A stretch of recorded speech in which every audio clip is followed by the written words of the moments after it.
All is love. Is all love is all is love is all.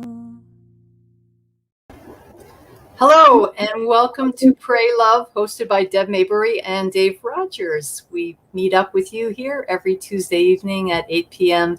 Eastern Time, and we talk about a variety of spiritual topics, changing from, it could be personal growth, it could be universal love, intention, all different kinds of things. And we appreciate those of you who watch us live or in repeat. Mr. Rogers, how are you doing tonight? Very fine. It's a lovely day in the neighborhood. So why don't we begin with the land blessing? I will turn it over to you. Very nice. We would like to begin by acknowledging that the land on which we gather is the traditional territory of the Haudenosaunee and Anishinaabeg. This territory is covered by the Upper Canada Treaties, is within the lands protected by the Dish with One Spoon, One Point Agreement.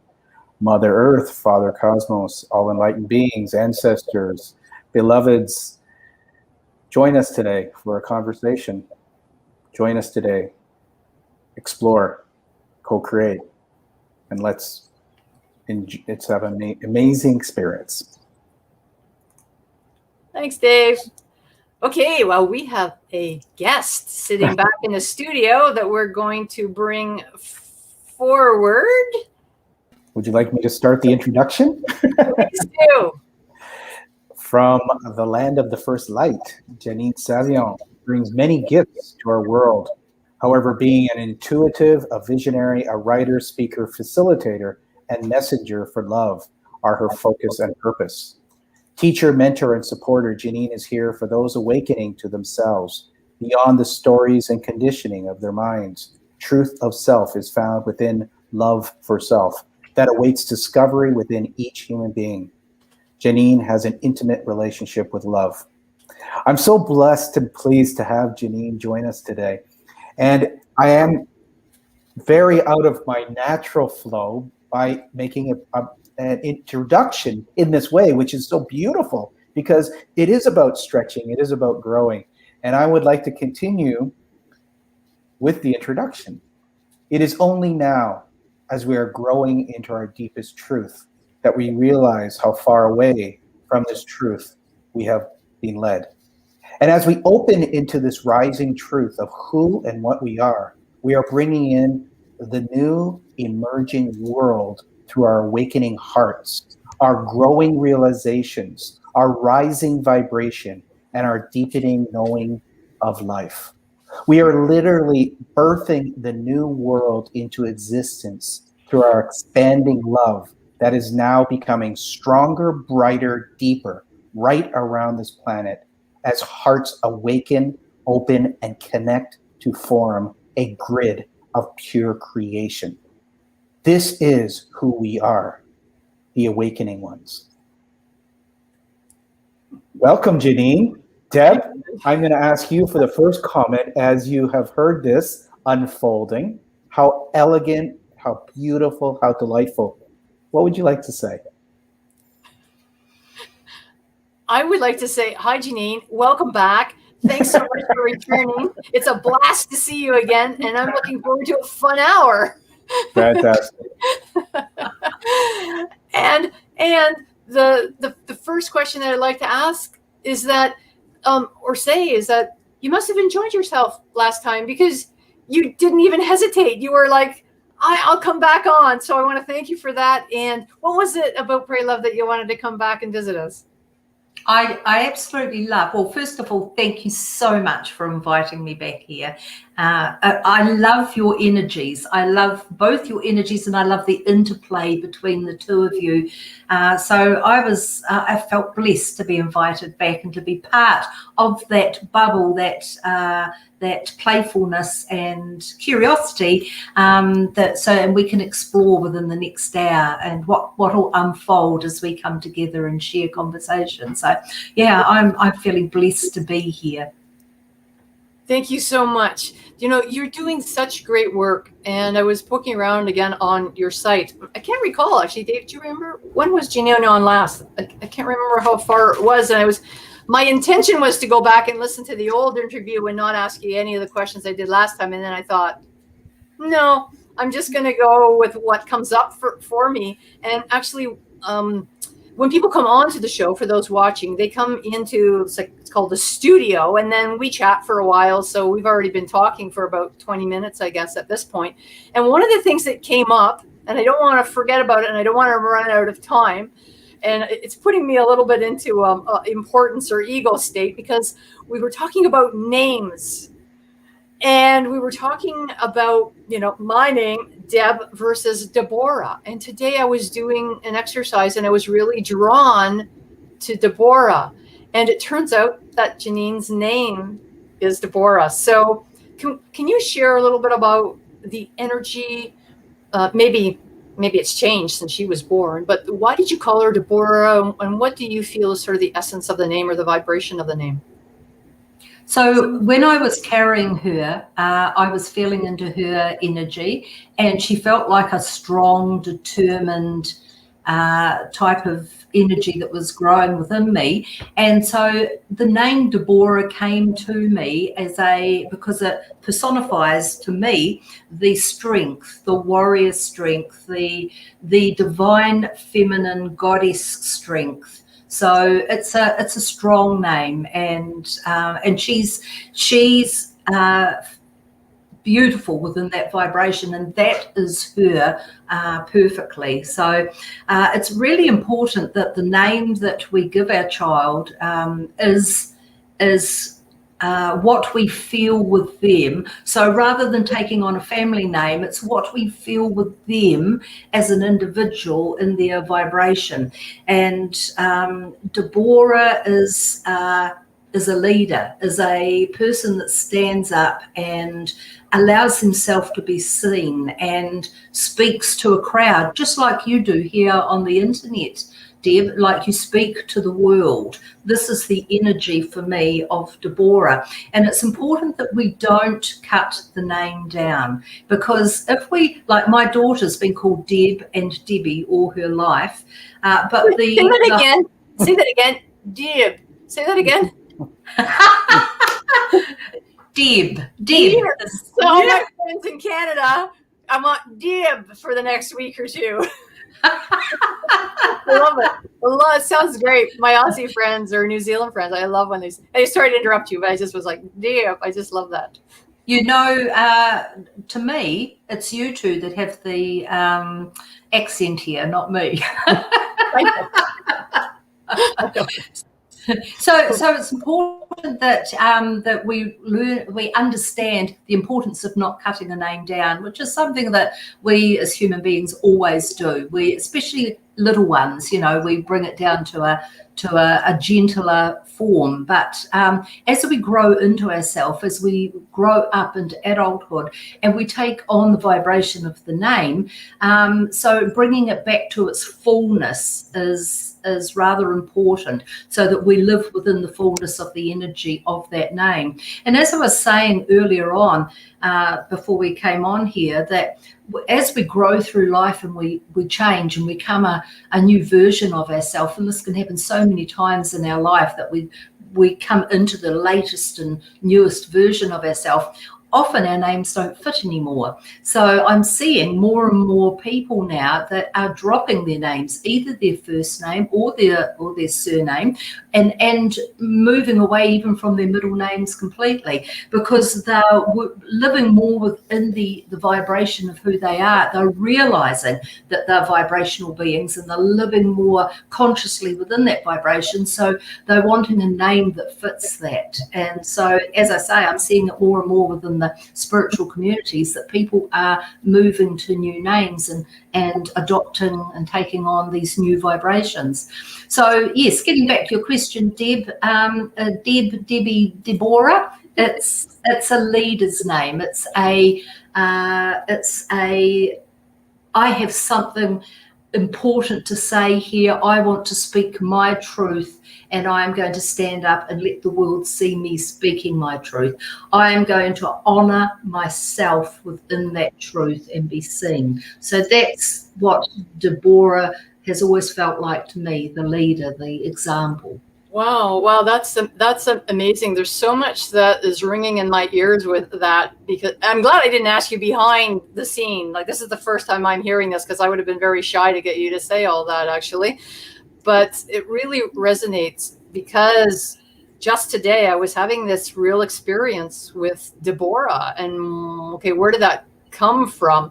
For a while, in a small niche of people, I was called Aura. And I really actually love that. They took off the Deb and just it was the Aura. And I thought, yeah, but that's a little uncomfortable too, right? It's a little shy to be called Aura, like what that represents. But I love all that you've said. And maybe just share, the reason why we started talking about this was because you had changed your last name. David asked you something in the studio, and then you had mentioned that. So maybe you could share a little bit about that too. Sure. So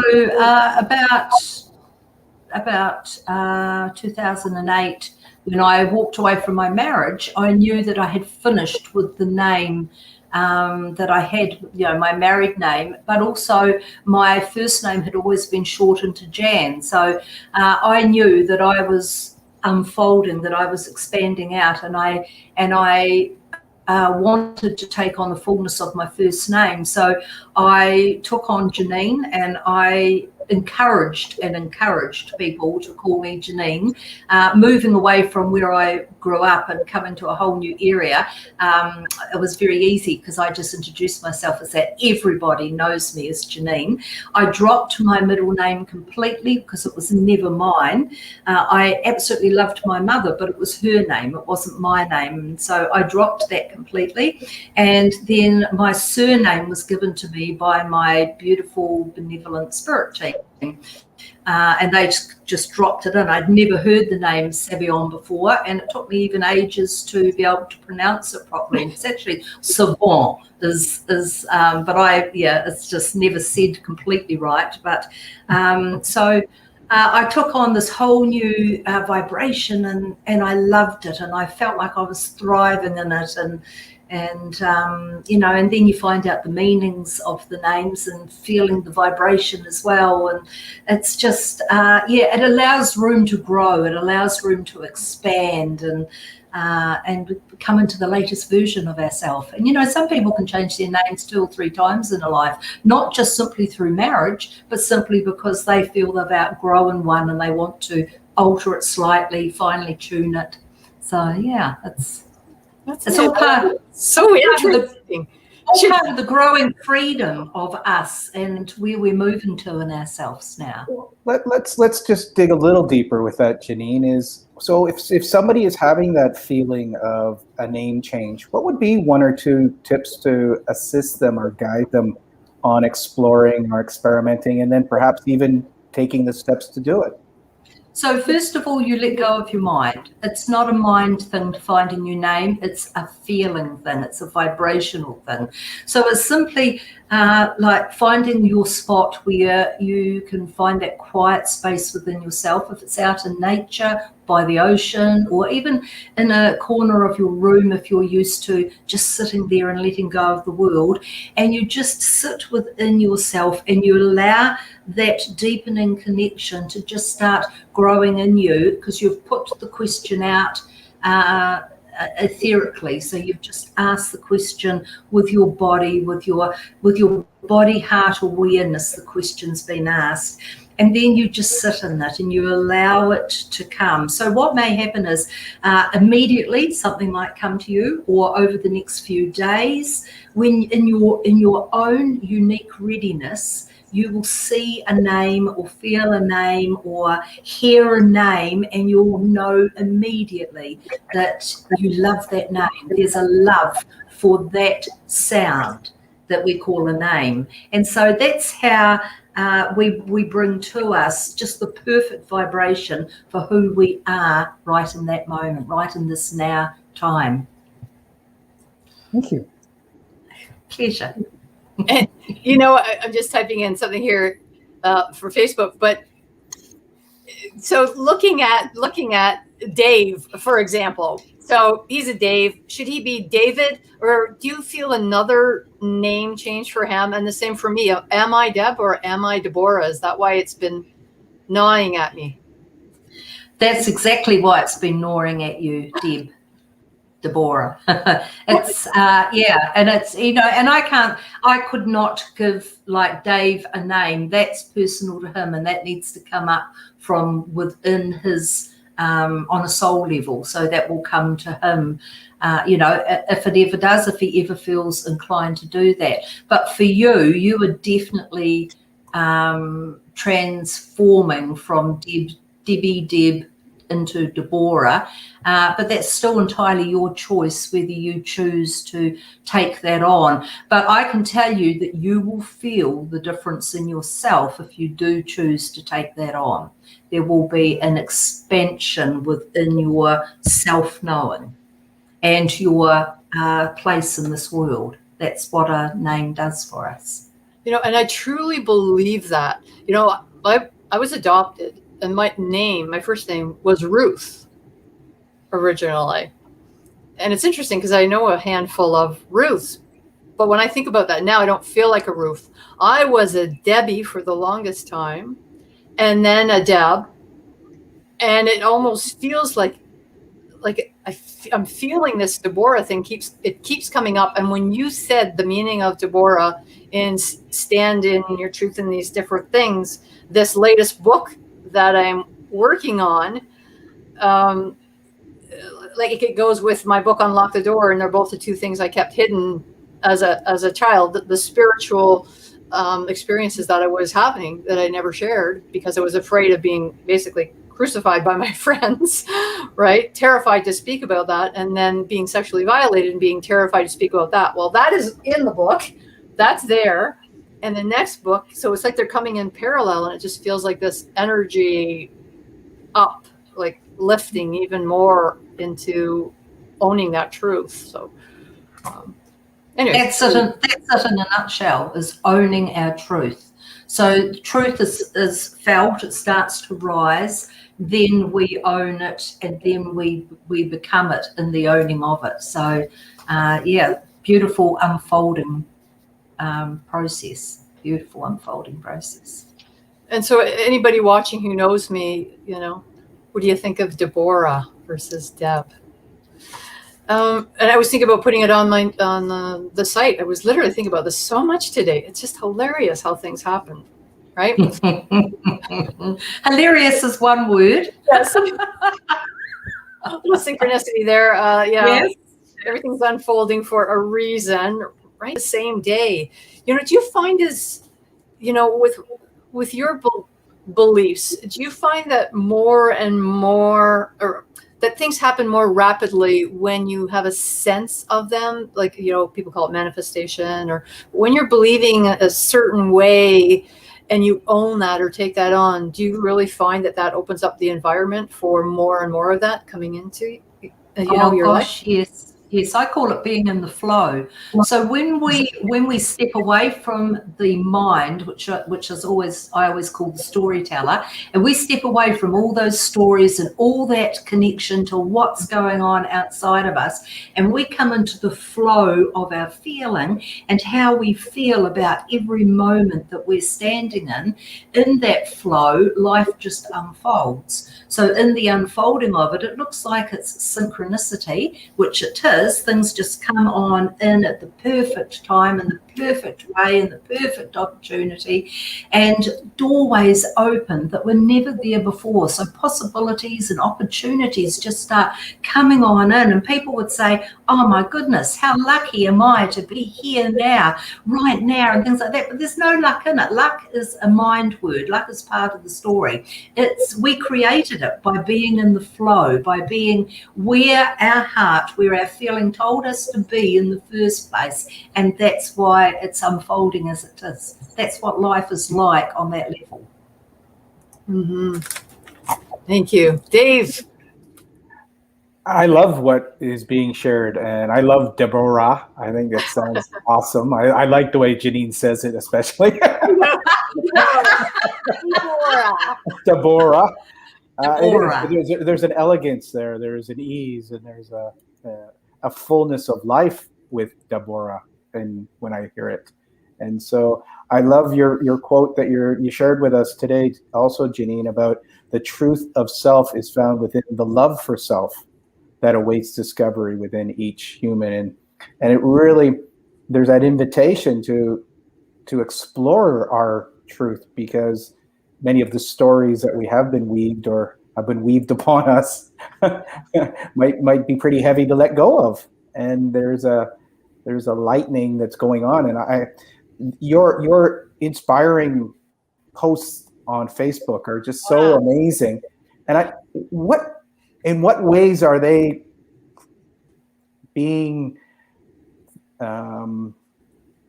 passed through you or in flow with you? Or could you share one or two ways that these expressions are coming about to you, through you, and to us in such beautiful ways?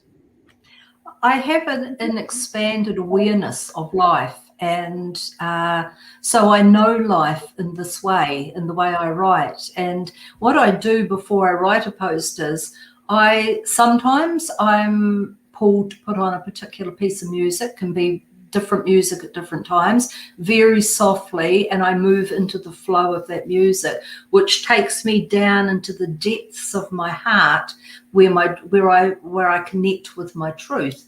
And other times no music's required. I'm requiring complete silence to find that peace. And then sometimes if the messages come from my beautiful team that I'm just a part of, I anchor that energy here. It's like a thread. I find a thread is just there, and if I touch that, like a beautiful glistening golden thread, and if I touch that, I get a download of information which goes into the message. So there's varying ways, and sometimes I get like what I call a parcel of information, or a package of information is sitting in my field, and I connect into that. So when that happens, it's very important, and I need to share that, and I can't get past that feeling to be able to get on with my days, whatever I'm doing, until I take that out of my field and I type it out and put it out. So there's all these different ways, but the main way is it comes from deep within my own heart and my own awareness of life on that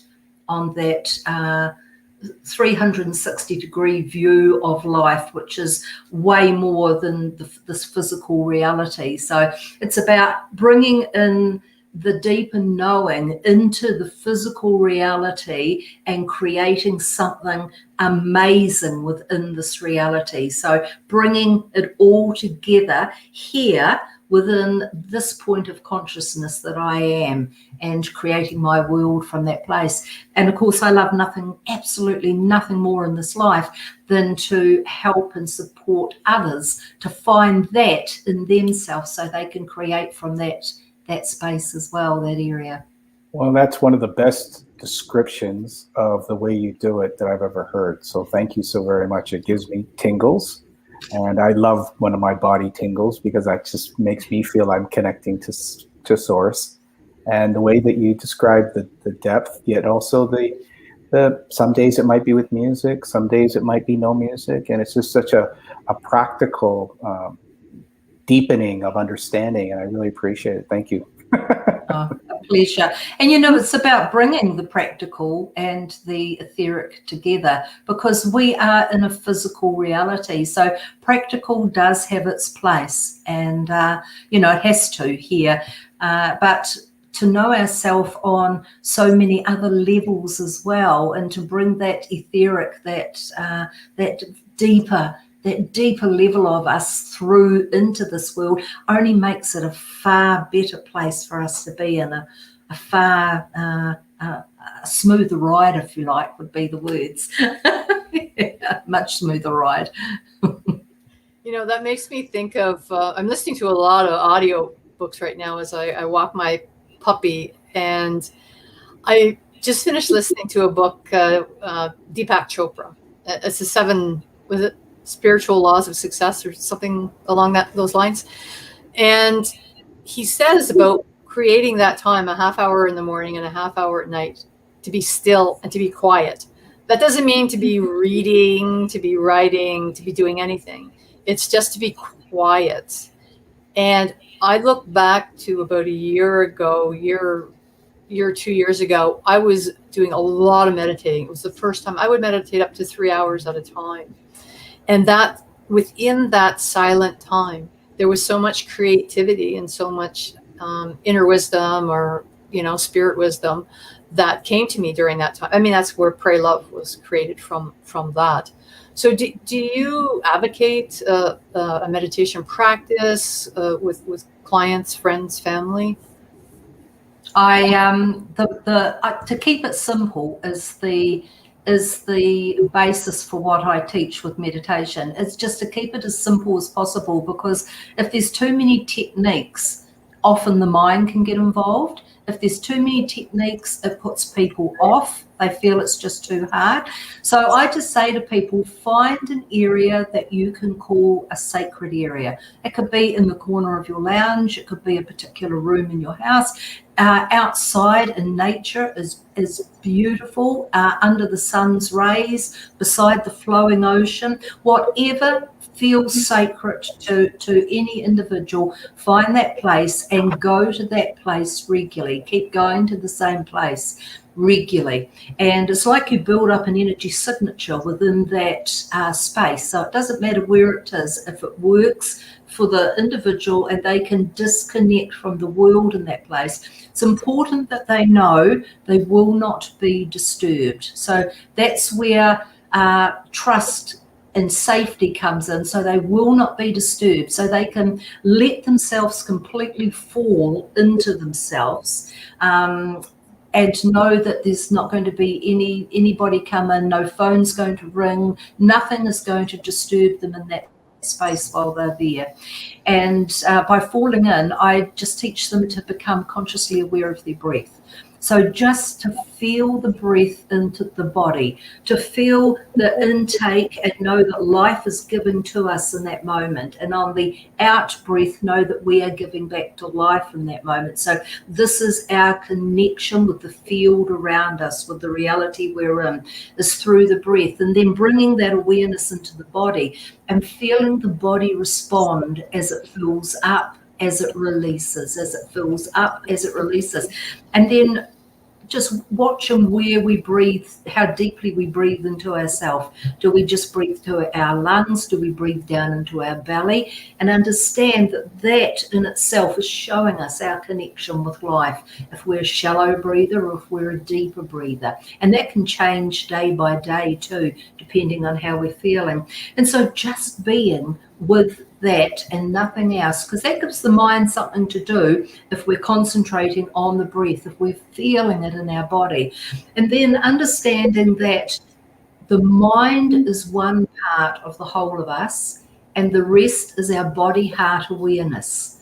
So the body-heart awareness is where the feeling happens, is where we bring ourselves into a deeper part of ourself. So we go into the body-heart awareness with our breath and we feel our body and where it's sitting on the chair or the grass and how it's sitting, and just feeling into our limbs and just taking our time to move our awareness through our body and feeling it.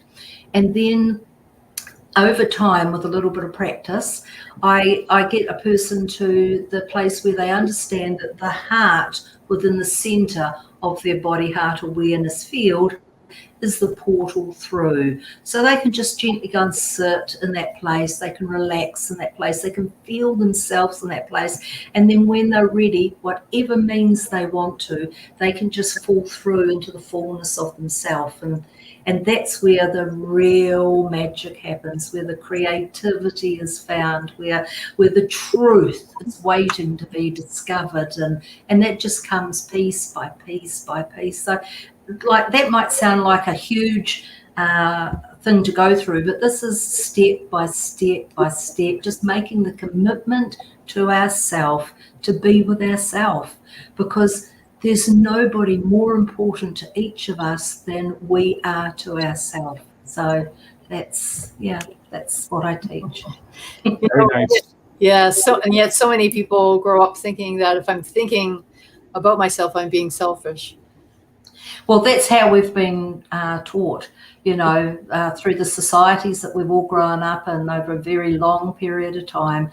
We've been taught all these untruths about ourselves, and we've been led away deliberately from our deepest truth of who and what we are, and that's been a deliberate veiling of the beauty, the magnificence, the incredibleness of us as beings.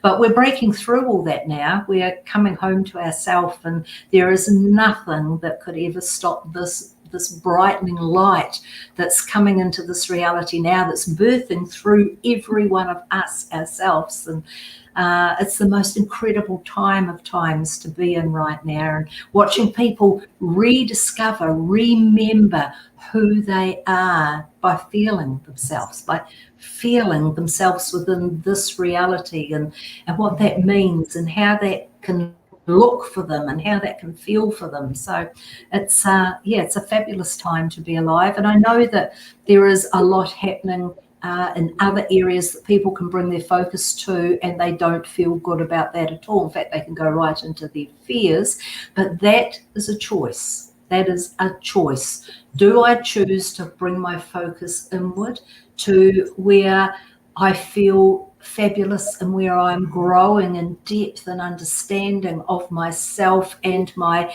brothers and sisters in this world? Or do I place my focus outside of myself and get caught up in the global narrative that's really there to show us where we'd rather be, to bring us inward? So, we live by choice. We've got the freedom there to have choice in every moment, even when we don't realize that. I have a few questions on that same topic. But we go to the 33-minute intercession. 33 minutes. Okay. So did we do this last time you were with us, Janine, or did we just start this after? I don't recall. So Dave, you explain it. At the 33-minute mark, we like to create a little commercial for the magical 33 minutes. And so we invite our guests to answer a question or engage with 33 as a sacred number. Perhaps if Deb has something prepared, we would do what Deb has prepared. We might be spontaneous, and I have a feeling Janine has a relationship with 33 that I'm extremely curious on what it might be. Is that my question? Yeah, there's no pre-planned question here, because knowing that you're such an intuitive, I was just going to wait for this moment, and David said so eloquently. So when you see this, a magical 33rd minute moment, what comes to mind? Or heart. Or heart. Heart, yes. I stand corrected. Thank you. 33 being a master number, it's the same for me with every master number. It gets me to stop.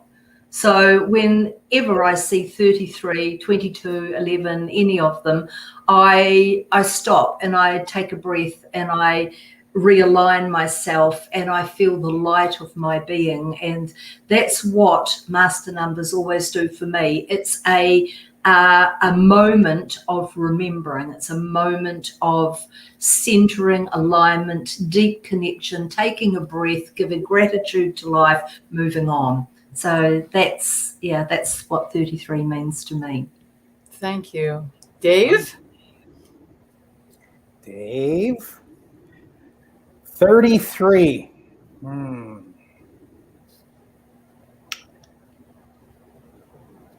I play with the 33 levels of masonry, and the fact that that's again a builder master number that allows, invites a pause, a breath, a giggle, a noticing that whatever's happening externally, it invites this beautiful vibration to reset, recalibrate, and to the way I've been using it mostly is to find the humor in whatever I'm doing at that moment. And there is this giggle reflex that I think I've started to program in the last couple of months that is just making my life just so humor filled, because I've asked to bring more light and laughter into my life. And 33 has really been helping it. Beautiful. Nice. And Deb? For me, 33 is my number. It's always been a very special number for me for many, many years and for many, many reasons. But actually, when I was looking at it, Janine appears down here. That's why I'm looking down like that all the time, not at the camera. And it scrolls right below. And when I saw the 33, it just flipped over. It became 88 in infinity and possibility. And that's what happened to me in this moment when I focused on it. And it's so interesting because, I mean, clearly what were you just speaking about, the possibilities and where we are on this planet right now. So many people are intertwined with the fear, we're just everywhere we turn to, we're just bombarded with messages of fear, but there are pockets where there is so much optimism and hope in the changing of what is going on. So when I hear infinity and possibility, I like to put it back to you, Janine, and maybe share a little bit more, expand what you were talking about just before we had this 33rd minute. In terms of I think a lot of people are seeing pretty narrow-minded right now.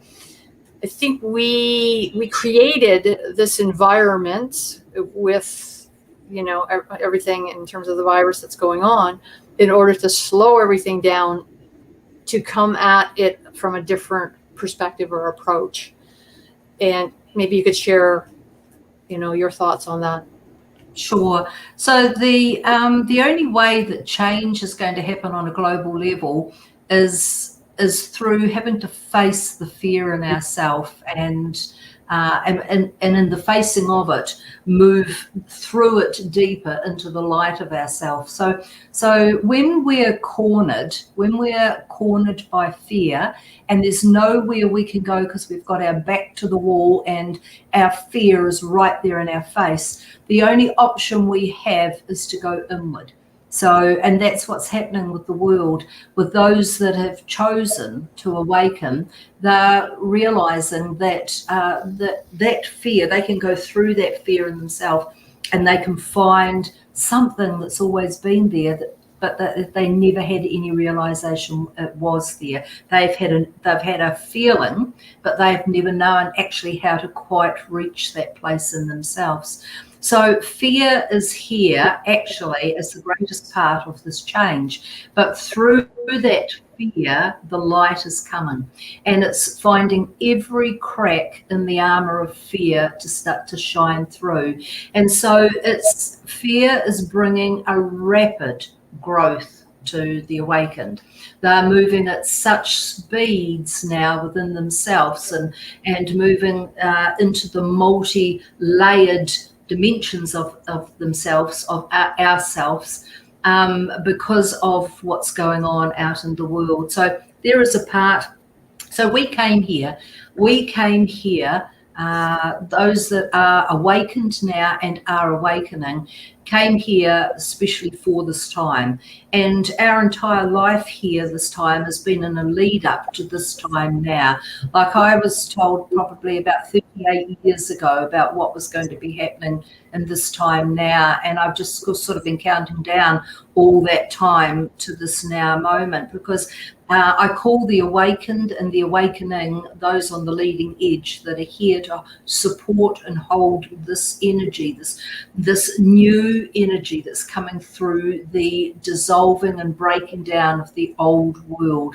And it's only through the ashes that the phoenix rises. So we are seeing the darkness in this world depart right now because our vibrations are rising, because of our inner focus. We're seeing more clearly what has always been right in our faces our whole lives, and yet we've never realized it because that's how we've always known life to be. So now we're realizing that there is so much more that we didn't know before, that we've only lived on the tip of the iceberg, and of course there's all that underneath that is true reality. And so we're witnessing the darkness leaving this reality. And so of course we're seeing it more and more. We're watching it play out. We're seeing how it's infiltrated deeply within every single niche of our societies. We're seeing how we've been controlled and manipulated all our lives into a belief that's so totally foreign to who we are as beings.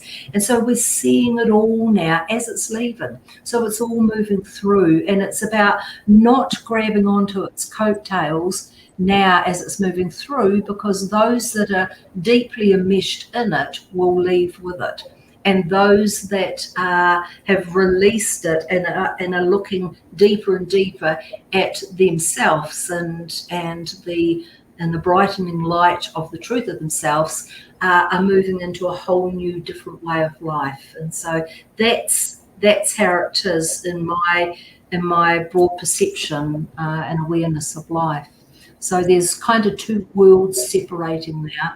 Those that will stay asleep and will move through with the dark, and those that are feeling the light and knowing themselves as that light and growing and wanting completely different way of life now. And some will never fully wake up. Some human beings here on the planet will never wake up in this life. They're not ready to let go of the reality of duality, of separation, of not knowing those deeper levels of themselves. Their soul is still happy to play in that type of reality. So they'll just continue with that, if not in this life, in another one when they come back. And then there's those of us that have completed with it. Absolutely. Now we're awakening now. We're seeing the oneness, the unity, the community in everything, and we are knowing ourselves as a part of that world. So very different timelines, very different realities separating out from, and it's all about choice. You know, I go back to that. It's all about choice. We have the freedom to choose in every moment, and we live by our choices. There's responsibility to us in our choices that we make and our decisions. Oof. Yeah, well, thank you. Wow. When you started off and you said, we've elected to be here at this time, I just got goosebumps everywhere. Like I can't even, if I was on some type of monitor right now, I'm sure it would be like all over the place or very still. I'm not sure which, because I had a vision when I was 10 years old and I was told to be good because later on, then I would have, something important to do. And I feel like we're in that time, and I never, goosebumps. I never connected that message when I was 10 years old to this moment in terms of this time. I always thought, okay, I'm doing what I'm supposed to do. I'm supposed to be serving people, and there's things like that.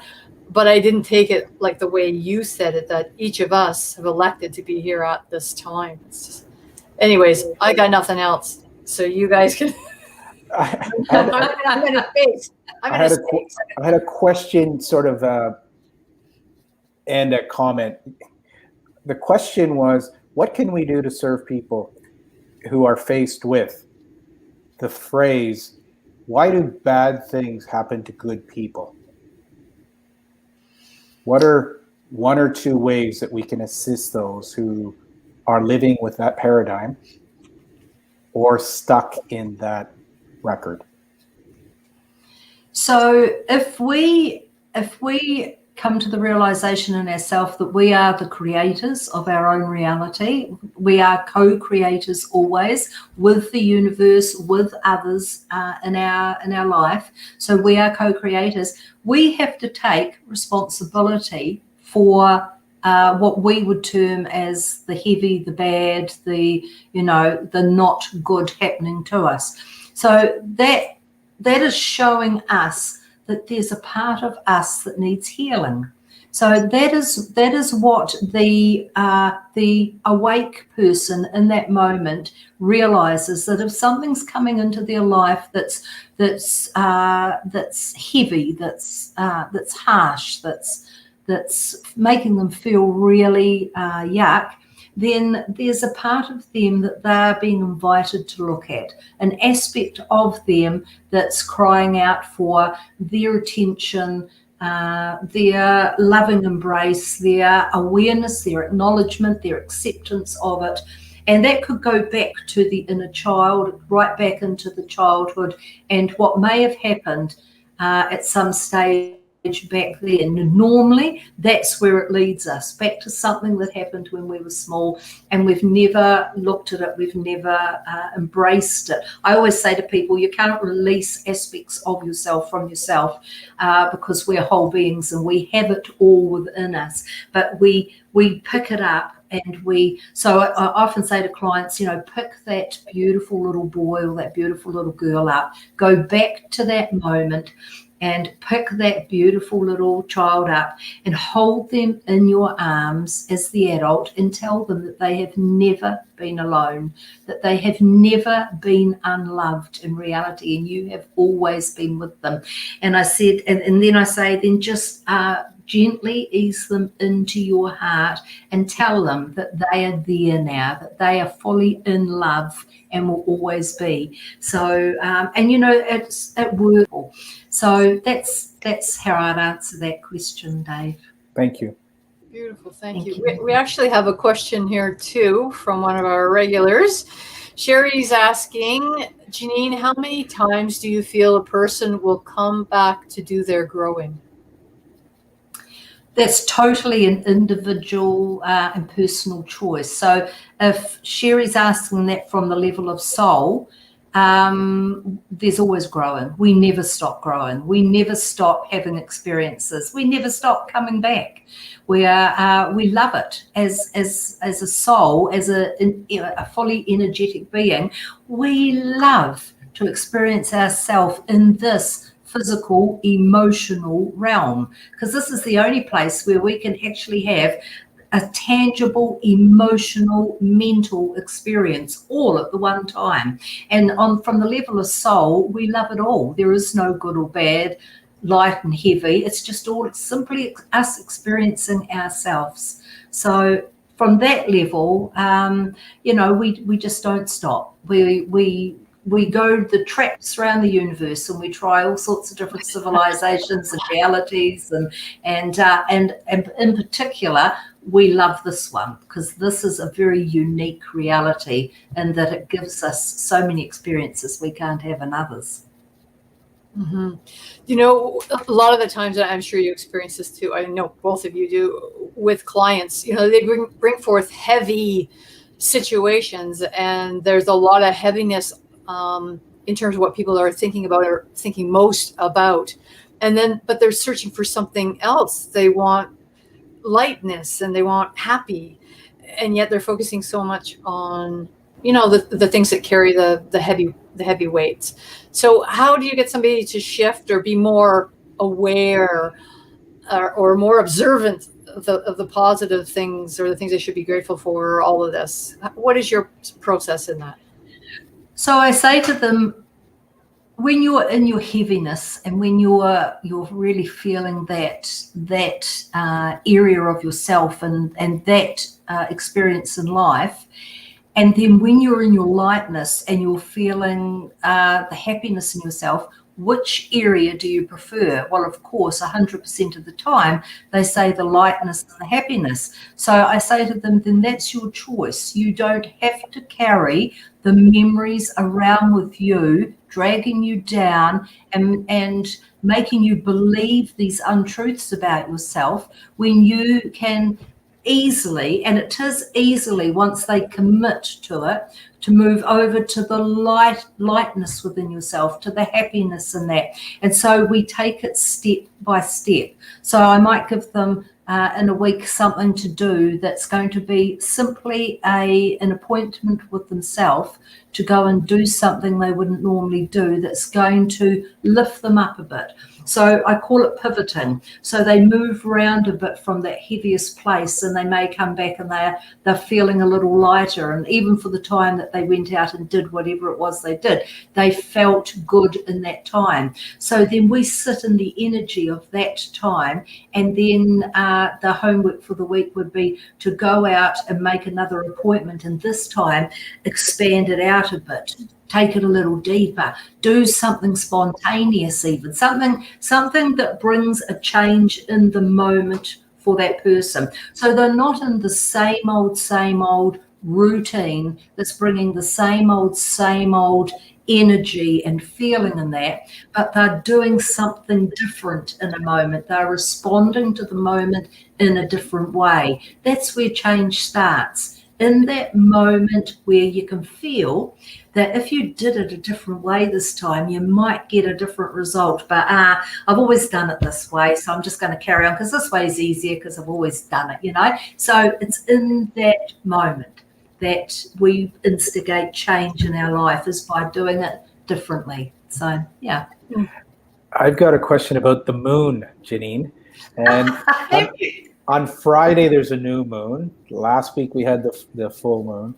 Do you have a relationship with the moon? Do you have any fun activities that you've done over the years with full moons or new moons? Would you share your relationship with the moon?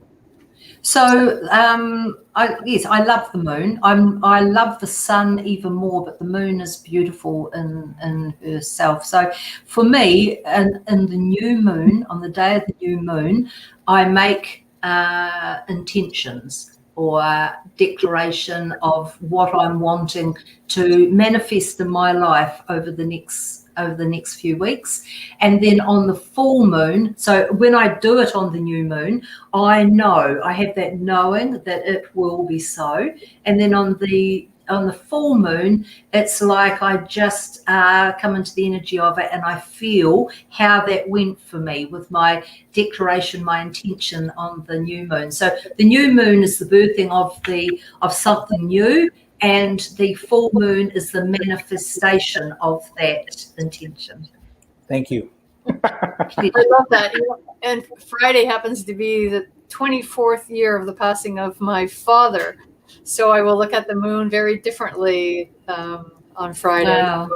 Thanks for asking that question, Dave. Time is just about, we're running it so much. I want to give you the opportunity, Janine, is there anything that you want to share, talk about? Is anything calling you to share at this time? I just would like to finish off by saying that the greatest gift we can give ourselves now is trust in ourselves. It's not an easy blink of an eye and we start trusting, because we have, right over our lifetime, we have put our trust outside of ourselves, and we've found that often it's been to our detriment. So slowly over many, many years, we've found that our trust in ourselves has got less, it's diminished more and more. So now is the time to come back into that trust, to realize that our discerning abilities are strengthening by the day, by the very contrast of what we're seeing out in the world that we don't like, and bringing our focus to how we feel and what we do like.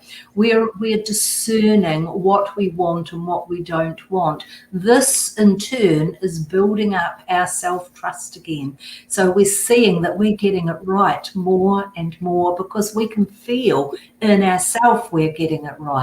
So right now it's about growing our self-trust, growing our self-belief, coming into ourself and understanding who we are by trusting in our growing knowing. And if we trust in our growing knowing, we then become more glowing. So it all rhymes, you see. I like that. What does trust feel like? Trust feels like any feeling that we have about what we're seeing or what's inside us. Trust says you can believe in yourself. You can go with that feeling. You can know that that's going to be okay, that that's going to be, the result of that will be for your highest good. The outcome will be. So that's trust, and feeling our growing intuition, feeling our growing visualization, feeling our senses come more alive. This is all part of our growing trust. So yeah, it's about standing in our power and knowing that we've got this. We've got this made. We are here. We are creating this, and it's a done deal already. It's already complete. We're just seeing the fall off right now. Thank you. Thank you. You know, there are so many people that I work with that they always say, I don't trust relationships. I don't trust that guy. I don't trust that gal. I don't trust my boss. I don't trust this. I don't trust that. And I'm always turning around and asking, is there something within yourself that you don't trust? And there are two types of feelings overall. There's a good feeling and there's a bad feeling. And yet people will often make a decision into something that doesn't feel quite right because it's sort of the thing to do, you know, in this box, the system that they're in. Any thoughts around that? Well, you know, if we're doubters, we're in our mind. There is no doubt within our heart. There is no doubt whatsoever in our deep feelings. So all doubt is applied by the mind. So the mind comes in and starts whispering, and in comes that doubt, and then comes that distrust in self. And if you're looking out from yourself and you don't trust relationships, don't trust the one, and you don't trust the boss, then really you don't trust yourself. So there's the invitation again to allow the outside to show us a part of ourself that's inviting us inward and to just be with it. And again, if we don't trust ourselves, then we start learning through experimenting, experiencing, being consciously in the moment and seeing how we can trust in ourselves, how a moment can become many moments, can become hours, can become days, weeks, months, where the trust is just there now. It's part of who we are. So it tells us in a moment through the body-heart awareness, not this one, walk away, step back, or yes, step forward, be involved, this is for you. That's what trust does for us. It's our part of our inner gauge, our inner guidance system. It comes under the umbrella of love, trust, truth, transparency. All the beautiful parts of us come under that beautiful umbrella of love. I think it's so important for people to allow themselves to practice this and to play with this and to really experiment with this, because like you said so clearly, so many of the untruths become the heaviness that people live with, and they've been so manipulated or so influenced by that external untruth, that developing the relationship with trust and truth, there is a bit of a rebirthing. You used the word rebirthing earlier, and that's what's beautiful about right now. We all can have a rebirthing. In fact, I believe that that's what you said, is that today is a rebirthing. Every day can be a rebirthing. And we can embrace this truth and this trust day by day, moment by moment. And that's what's so fun about it. And there is this exuberance that does pop up because it really is a playful, childlike experience. We are playful and childlike. We are. in our natural state of being. Yes. And that's, you've given us a beautiful reminder of that, some wonderful guidance and some and fantastic wisdom. I appreciate you and joining us tonight so very much. It's Deb? been my pleasure to be here. Yeah, thanks so much. We're out of time, so thank you for joining us again. I think we'll have to have you on again in the future with another new moon coming. Thanks to everybody who watches Pray Love on a regular basis and those that tune in from time to time. We certainly appreciate you sharing this time with us. Janine, it was wonderful once again. Thank you so much. Dave, as always. And I'll see you guys maybe in the studio behind, and we'll just go out with some beautiful singing with Rosemary Phelan, and take care. Have a wonderful week.